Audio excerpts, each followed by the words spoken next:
Halo, namaku Kia. Aku ingin menceritakan kejadian mistis yang pernah terjadi di daerah tempat tinggalku pada tahun 2005 lalu. Waktu itu aku masih tinggal di sebuah daerah di Jakarta Selatan. Kejadian ini bukan hanya terjadi padaku saja. Banyak warga di sekitar tempat tinggalku ikut mengalami kejadian tersebut.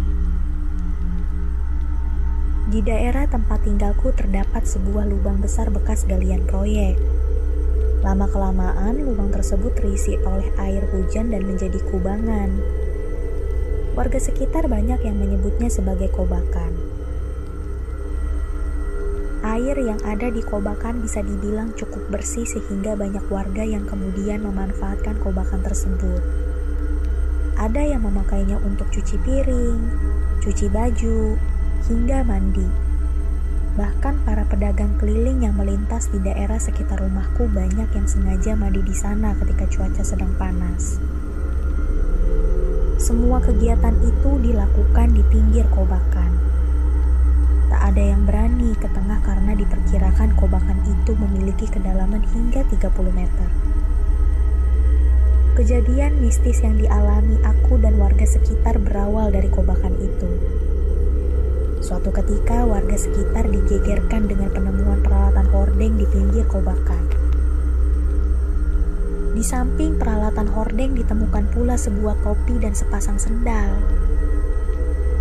Warga sekitar menduga peralatan itu milik tukang hordeng yang sering keliling di sana.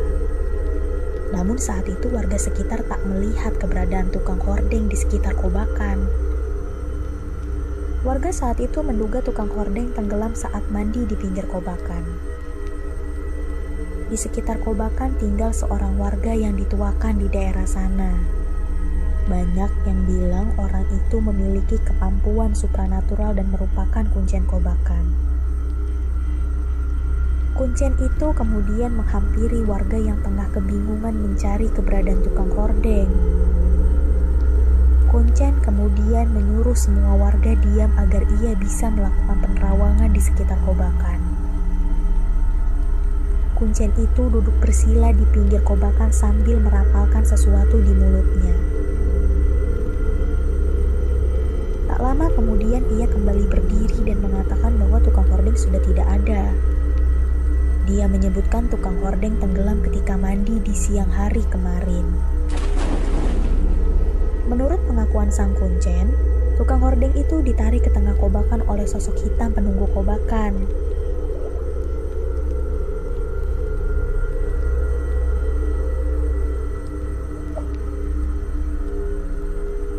Kabar ini kemudian menyebar dengan cepat dari mulut ke mulut dan sampai ke telinga tukang somai yang sering mangkal di dekat rumahku.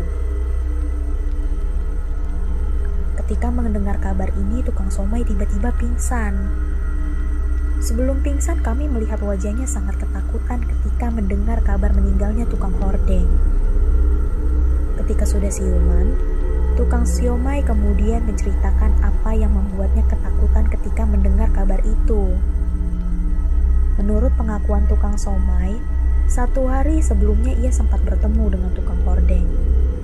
Tukang hordeng bahkan sempat makan somay dagangannya. Ketika itu tukang hordeng datang dan ingin membeli somai setengah porsi. Bang, mau somai bang? Setengah porsi aja ya. 1 porsi aja tuh, tanggung kalau setengah bang. Maunya sih begitu bang, tapi saya lagi gak ada uang. Uangnya saya simpan untuk biaya lahiran istri di Indramayu. Ya udah ini saya kasih 1 porsi gratis. Uangnya simpan buat lahiran istri. Atur nuhun bang, saya sebenarnya lagi pusing banget. Istri hamil udah 8 bulan, tapi biar lahiran buka kumpul. Mana jualan agak sepi pula. Yang sabar ya semoga nanti ada rezekinya. Menurut pengakuan tukang somai, tukang hordeng kembali berkeliling setelah menghabiskan 1 porsi somai. Masih di hari yang sama, tukang somai kemudian juga kembali berkeliling. Ia melintasi kobakan dan memutuskan untuk mandi dan istirahat di sana. Ketika itu tukang somai mengaku tidak melihat keberadaan tukang hordeng. Singkat cerita, di malam harinya tukang somai sedang memasukkan gerobak ke dalam kontrakannya. Ia melihat tukang hordeng melintas dengan keadaan sekujur tubuh basah kuyup dan menggigil kedinginan. Dari mana malam-malam gini basah-basahan? Dari kobakan, Mang. Habis mandi. Sehabis mengatakan itu, tukang hordeng kembali jalan dengan kepala menunduk. Kalau tukang hordengnya tenggelam siang, terus siapa dong yang saya temui malam-malam? Ujar tukang somai mengakhiri ceritanya sambil ketakutan. Pengakuan tukang somai jelas membuat warga terkejut. Ada yang merasa takut, ada pula yang skeptis dengan cerita tukang somai. Yang kami semua tidak tahu saat itu, ternyata itulah awal mula teror hantu tukang hordeng di tempat kami. Semakin lama semakin banyak warga yang mengaku bertemu dengan tukang hordeng. Mereka mengatakan di malam hari ada yang mengetuk pintu. Ketika pintu dibuka, mereka melihat sosok laki-laki dengan tubuh basah kuyup datang meminta pertolongan. Tolongin saya. Tolong sampaikan isi saya kalau saya lebih cari uang dan gak bisa pulang.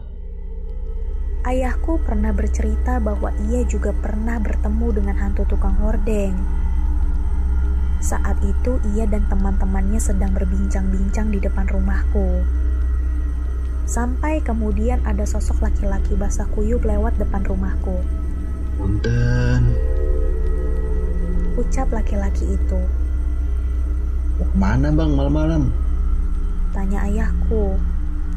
Mau minta tolong pak. Tolong kasih tahu isi saya ya. Saya nggak bisa pulang ke Indramayu lagi.